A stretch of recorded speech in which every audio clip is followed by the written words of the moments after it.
যে রাজদা, তাহলে এই যে কন্ট্রোভার্সিটা দেখছি সোশ্যাল মিডিয়াতে, তো ব্যাপারটা কি ছিল অডিয়েন্সকে একটু খোলাসা করে যদি বলতে।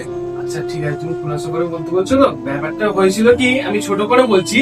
ব্যাপারটা হয়েছিল কি, ওই যে মেয়েটা আমাকে ডেকেছিল বিরিয়ানি বিলানোর জন্য, আর তোমার ওই যে ছেলেটা যে আরো বড় অ্যাকাউন্ট আছে, তো ও আমাকে ফোন করে ডাকলো ওই দিন রাতে, ও ফোন দিয়ে যে ওই মেয়েটার ফোন থেকে যে একবার এসো না, তোমার বিরিয়ানি বিতরণ হবে, মানুষের হেল্প হবে, এরকম একটা বলে কথাবার্তা করে আমাকে ভিডিওতে জড়িয়ে নেয়, আমাকে কোলাপও নেওয়ার কথা বলে। আমি কিন্তু কোলাপে আসতে চাই না, কিন্তু আমাকে তাও কোলাপে নিয়ে নিল, ঠিক আছে।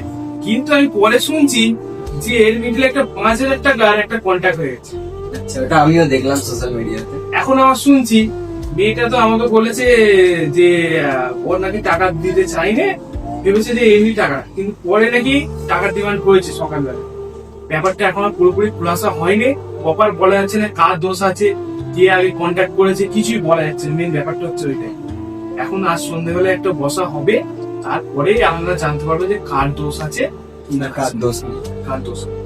না আমি বলতে গেলে কন্ট্রোভার্সি বলতে আমি চাইনি, কেননা এটা আমি কোনো রকম জড়িত নেই। আমাকে খালি ডাকলো, যেহেতু এখানে টাকার হ্যাঁ সেখানে আমার না থাকলে কন্ট্যাক্ট করে ফেলেছে, সেখানে আমাকে 3 নম্বর ব্যক্তিতে ঢুকালো কেন? আমাকে এটা সব থেকে তোমার তো টাকা ফাকার ব্যাপার হয়ে গেছে, ডোনেটের ব্যাপার হয়ে গেছে, কোলাপের ব্যাপার হয়েছে, আমার কেন টাকা? আমার এটাই সবচেয়ে বড় কষ্ট লাগছে। চলো রাজদার চ্যানেলে দেখা হবে। দেখা হবে।